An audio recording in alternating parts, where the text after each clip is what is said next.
over those that were sick, health and wholeness. So I want to declare first of all over each one of you the unconditional love of God for you. I want to declare over you His unconditional mercy and grace for you. I want to declare over you His goodness and His extreme, exceeding kindness over you. Let's pray.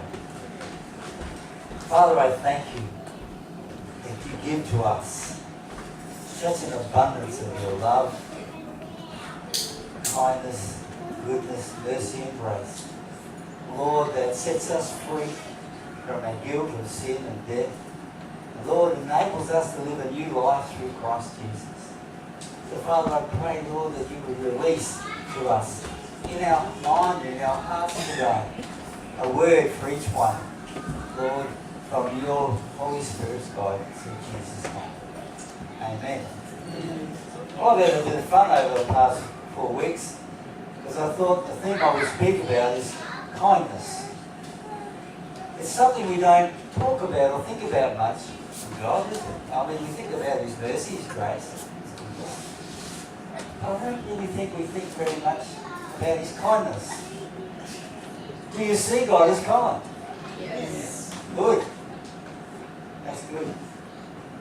First of all, I want to share a couple of scriptures that actually reveal His kindness. I suppose you would say that's part of His kindness. It's not all of His kindness, but it's the essential part. So the first one is found in Ephesians chapter 2, verses 5 and 7. Perhaps if I miss a few bits, I'll probably shorten a little bit, but I'll read what I've got there. When we were dead in sin, God made us alive together with Christ. By grace we have been saved, raised up together and made to sit together in the heavenly places in Christ Jesus, that in the ages to come He might show the exceeding riches of His grace and His kindness toward us in Christ Jesus. You see His kindness in that scripture. What great kindness there is. And the second one is found in Titus chapter 3, verses 4 and 6.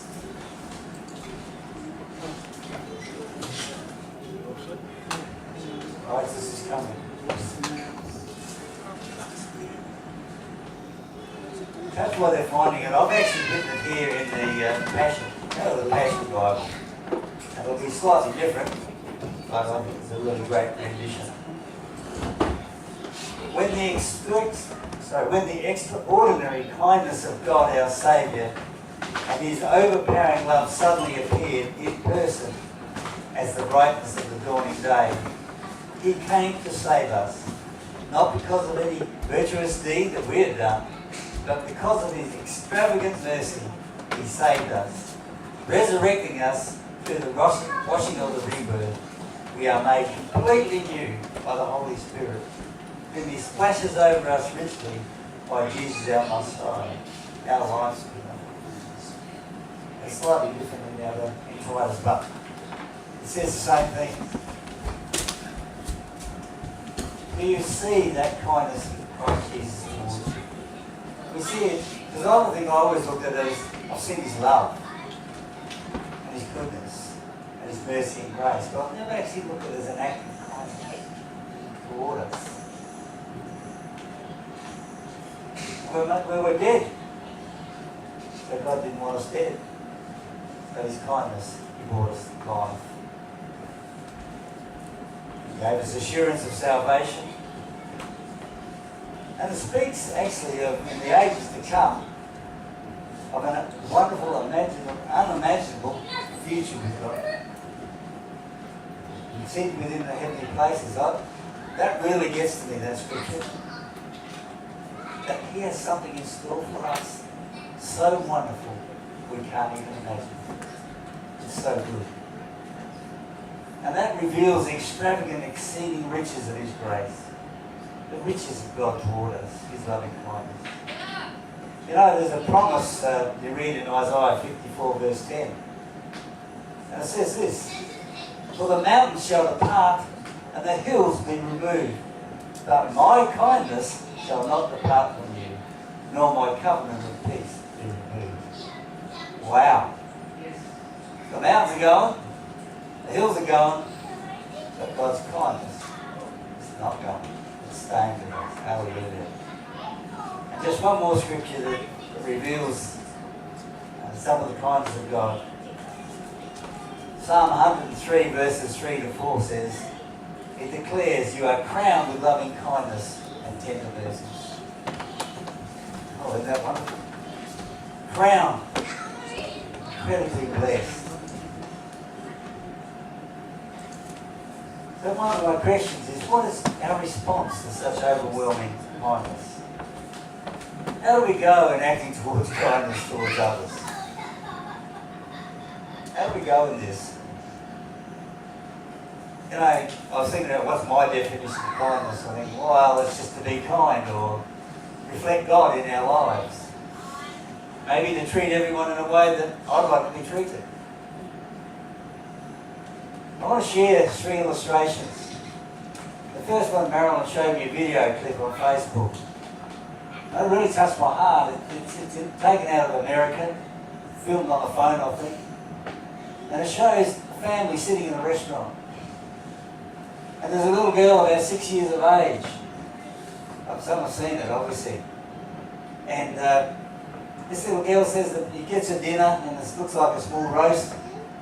And she said, Mum, Dad, can I take this roast to the homeless man that's out on the bench outside? That's what she did. Can you imagine that scene? It's a pretty impacting scene. That's one. It touched my heart anyway.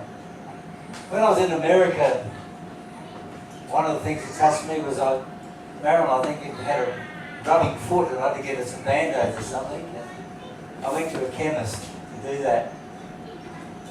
I'm in line, and in front of me was an American African lady.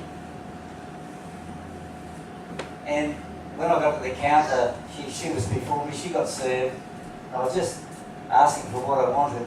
And this lady turned towards me and she said, would you like to use my discount card? I was so touched by that. I really was. It impacted me. A simple thing. Yet it had impact.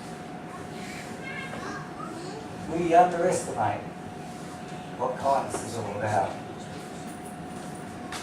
Now, the other morning, I've been doing up a house, and so I listened to the Leo Liner show.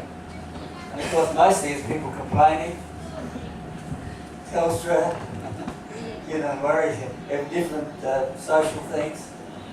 Anyway, this lady rang up. She said, I wanted to ring up and thank the lady that helped me when I didn't have enough money to pay for my groceries. And she was overwhelmed that for more than one person offering to pay, when she went to get her money out, she didn't have enough. And so this lady insisted on paying for it. She said, give me your phone number or your address and I'll give it back. She said, no, I'm just going to help you out. And so she rang the radio show to announce over the air to thank this lady and praise her for doing that for her. Just a small gift, but it impacted. And not only did it impact the lady, then she impacted the whole of the listeners. Pretty amazing, isn't it? I believe kindness has power to change. Believe it or not, there's mighty power to change. I've experienced it in my life, and I don't use it enough. I've been challenged very, very much by the message I'm bringing to you from me. God's been speaking to me. As I said, it's very underrated. It's no small thing. And the Word of God tells us it yields marvellous fruit in our lives and in the lives of others. I want to hear what it says in the Proverbs about this. It's amazing. It says this, Proverbs 16 verse 23. Nothing is more appealing than speaking beautiful, life-giving words, for they release sweetness in our souls and in the healing to our spirit. I don't just talk about words. The same thing applies to every act of love, every act of kindness. It releases sweetness in our souls and in the healing to our spirit. That's why you feel good when you do something kind. That's what's happening spiritually. I decided to give quite a few illustrations today because I think they meant a lot to me. And I remember many, many years ago, I was travelling. It was a stinking hot day. It was really ridiculously hot. And I'm travelling home. Just near the research centre, there was an Aboriginal man walking along the street in the heat. And he would have been cooking. And he would have been cooking like that. So I felt compassion, so I pulled over and said, would you like a ride? He said, yeah, I'm going to Gerard. So he's happy to have a ride. So he hopped in. And the first words he said was, thanks, brother. That rather rocked me because I actually had very little to do with Aboriginal people to that point. Very little. So we travelled together and chatted, and he said he'd come from a reserve on the coast somewhere, I can't quite remember where, and he was going to Gerard to see some people. So when we got to Dock 4 where my house was, I said, I felt compassion for him. I said, would you like a drink of orange juice or like a drink? And he said, yeah, I love one. So I went inside and I feel sorry for Marilyn really. She just made this nice jug of orange juice, crushed it. And I found the biggest glass I could find and took it out to him and he drank it, just about one gulp. Yeah. I said, would you like another? He said, yes. So I just stole these two big glasses of orange juice. Anyway, he said, thank you, and off he went. I thought I'd done a good act of kindness, but God was about to test me. That was on a Friday, I think. On a Sunday night, around about 7 o'clock, and in the evening, I got a knock on the door. It's a local taxi man from Berry. He says, I've brought an Aboriginal man. He said he wanted to come here. You've shown him kindness. He said, good guy, and off he went. Well, this guy, he got into trouble in Gerard. He built it up, and when he was drunk. So I didn't know what to do. I mean, his arm was pretty bad, and he was in a bit of pain. So I said, I sat him down, and I thought, I'll ring the Loxton hospitals. Yeah, I thought, not wanting to be real kind, I'll just palm him off. So I ring the hospital, and the sister in charge said, Tony, it's Leonie, what's her name? Leonie Paul. And she said to me, Tony, if you bring him in here, if he's not really badly damaged, we'll just have to call the police and he'll be locked up for the night. So your best thing to do is put his arm in the sling, give him some Panadol, and put him to bed. Thank you very much. Anyway, happily he was a very friendly drunk. So we did that. I actually had a mattress and down the sheds. I went and got a mattress and put sheets and stuff on it. And tried to bed him down, but he didn't want to be bedded down. He was too supercharged for that. I hope Alan will forgive me for telling the story, but she got very firm with him. And she told him, now go to sleep. Don't like, really being firm. I was used to kids. Anyway, so he eventually went to sleep. Next morning I got up. I thought, I'm going to take him some breakfast. So it was about 8 o'clock, I think. So I took him over some breakfast. Gave him, he's of course sober then, and he thanked me very much. And just before he left, Marilyn came out and he said, she's a good woman, but she's a wild woman. There you hadn't forgotten. But kindness, you don't know what's going to happen when you've got kind to people. I tell you what, it can create relationships that you don't believe. It's an unending thing. It's very powerful.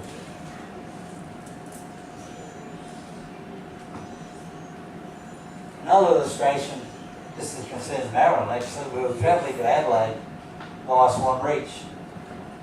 Marilyn never picks up anybody at night. So Marilyn never picks up anybody daytime, let alone night time. Anyway, probably the reason she's conceived. Anyway, she saw this truck broken down, just out of Swanbury, probably this side, I think it was. And so she decided to stop. And this guy hops in and invited him in, and my daughter was within the back. She flew in my seat and I had to hop in the back. I think Marilyn was driving at the time, because we swap all the time. Anyway, we befriended this man and took him to his home in Elizabeth. And he turned out to be a person who, what he did for a living was actually sell rocks, bring up rocks from the hills and sell them. I share this because the blessing that came out of that ride was unbelievable. He had a friend that had big moss rocks, and our whole house, all the rocks there, were given at a really reasonable price from Adelaide. See that one pick up. That's how God turned that around as a blessing. And I want to share that because that's how God works. When you start blessing people, barriers come down, the doors open, opportunity comes. Are we generously inclined toward others? Let me finish that. When they are unkind, abusive, mean, unfair, unloving. You know, I've heard a lot of testing in this place. What about a driver who doesn't use an indicator? Or when they turn, they don't give way. Or drive slowly in front of you. I tell you, I've stuck with that one. 80 k's on a road that's 110, that's not right. Now, I've heard confessions in this place of finger pointing and words that I'm not going to repeat. Oh dear. But how are we going? How are we really going? I challenge myself and us all to ask the question, is my behaviour reflecting the heart of the Heavenly Father? This is a good question. You know, I went on the net to get some thoughts and to Google. This is one of the things that said, sometimes to be kind we need to overcome our raging emotions and our judgments. Now, Red's spoken a lot about judgment. Unfortunately, those judgments cause us to rise up and acts of kindness then don't flow. And when our emotions get the better of us, our mouth speaks before we think. So that's a challenge to us. This, I believe, is the key.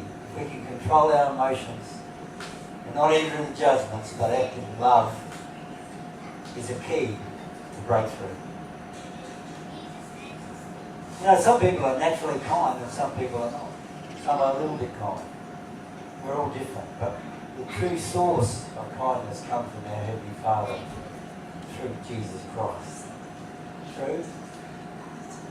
I've got a book home called Extraordinary or Extreme Stories that have taken place. Most of it's it's written by people who are persecuted and suffered terribly at the hands of others. And there was a story in there that I see as extreme kindness. It was the end of World War II. It was just about to finish. The German soldiers were in full retreat. They were being defeated everywhere.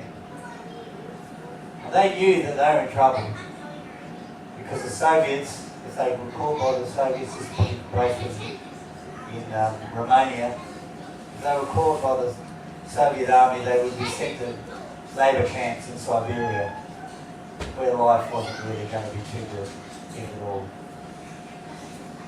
So these two soldiers decided to look for an opportunity, and they escaped away from their unit. And they found themselves wandering through the dark streets of Bucharest, in Romania. As they were walking through, they spied a Lutheran church. And they thought that they got ecstatic. Wow, they'll be German origin. and the Lutheran Church traditionally came out of Germany. So their hope was that they would be sympathetic to Germans. So there was something happening there, so they decided to take a risk and they went in. But to their horror, they found that they were Jewish Christians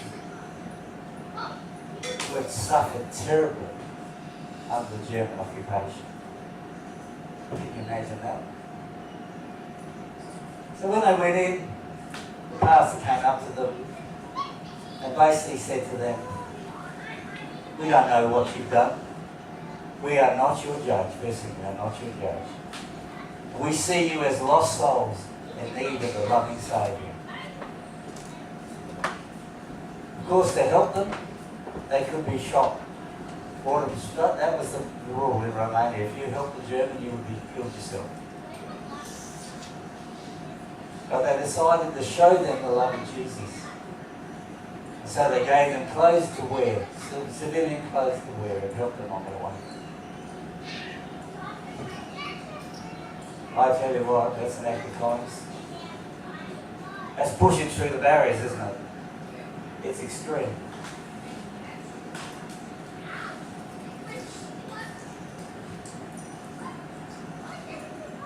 And I love the way Galatians chapter 5, verse 22 to 23 is translated in the Passion Bible.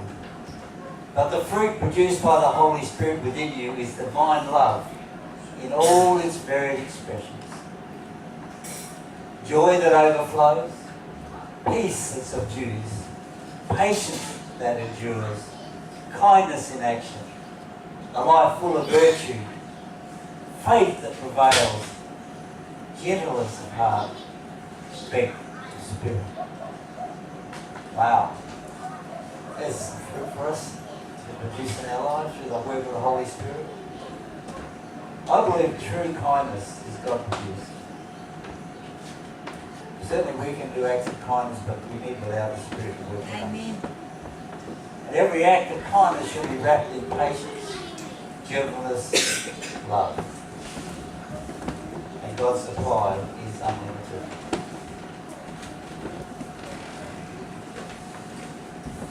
So what am I saying? When anger rises up in us, or when judgment starts to rise up, when we feel wrongly treated or insulted, or whatever happens to us, we want to react and strike back. Focus on God's love, mercy, goodness and kindness towards each one of us. And before you speak or act, before I do that, I need to do the same thing. Ask yourself, am I being kind? Am I letting the Holy Spirit guide me? Am I focusing on kindness? Am I prepared to cultivate kindness towards others? Because that's what God wants us to do. Besides, it's good for our health, right? God says in the Proverbs. The greatest kindness expects nothing in return, comes with no strings attached, and places no conditions on anything done or said. The other thing I thought came to me was, do we restrict who we're kind to? It's easy to be kind to some people, but is our kindness unrestricted? People who are poor or wealthy, or whose values or beliefs or behaviours or attitudes are different to ours, or what part of the world they came from. Let me say to you, I believe that at times being kind is challenging and a very hard battle. Because sometimes it's going to be a battle to get through. You're going to need God's strength to help. Why is it a battle? How can I overcome it? Because I want my own way, right? Anyone here that doesn't want their own way? Put up your hand. Not too many volunteers that don't want their own way. So we've got to overcome that. I'm right. I'm never wrong. Is that right? Oh dear. You know, in a sense, we struggle with our own soul. Within ourselves, we struggle. Am I willing to let go of control of this any situation we find ourselves in? Am I willing to yield freely and fully to the dynamic life and power of the Holy Spirit? I remember the song that you chose this morning, holding nothing back, I surrender. Holding nothing back. Wow. Good. I know, I find it easy to sing these songs, but I tell you what, when it comes to applying them, that's a different story, isn't it? That's a different story. You know, as I'm preparing this, the thought of Jesus in Gethsemane, in the Garden of Gethsemane, come to my mind. And in the garden, on his knees before God, facing the horrors and the stress of the oncoming crucifixion. And his words, Jesus, finally, not my will, Father, but yours be done. Are we willing and able to do that?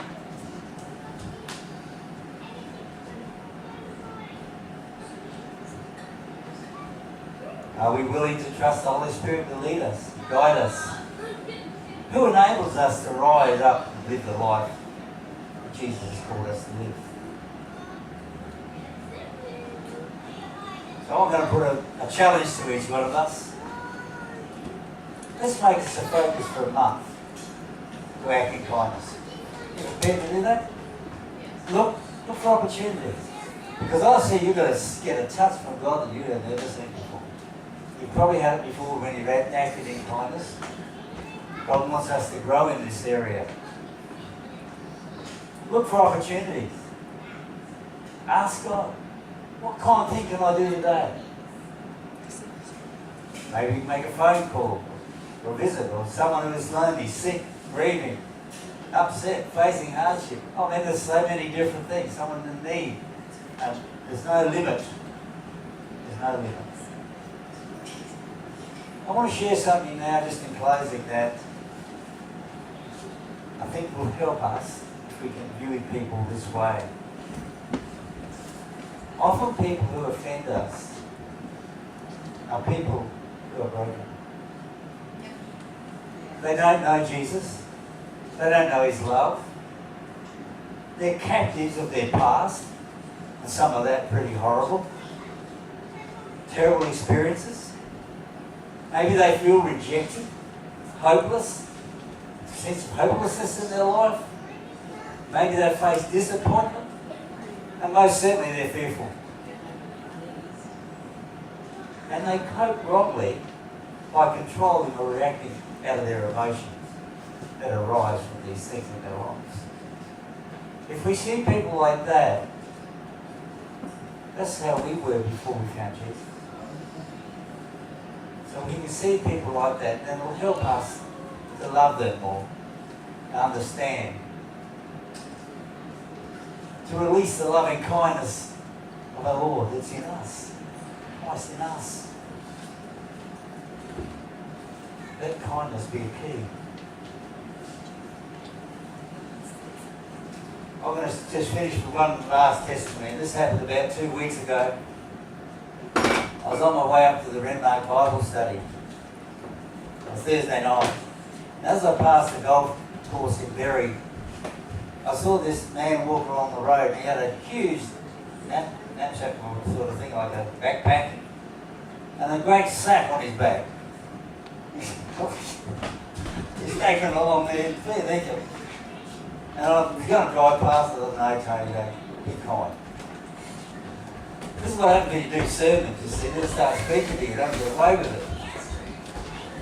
Anyway, I stopped and waddled up to the car and tried to get his sack in the front as well, and I was looking at him for him, so I said, oh, you better put that in the back seat. And it rattled a lot, so I take it with cans and tins and bits and pieces he picked up the side of the road. And his knapsack was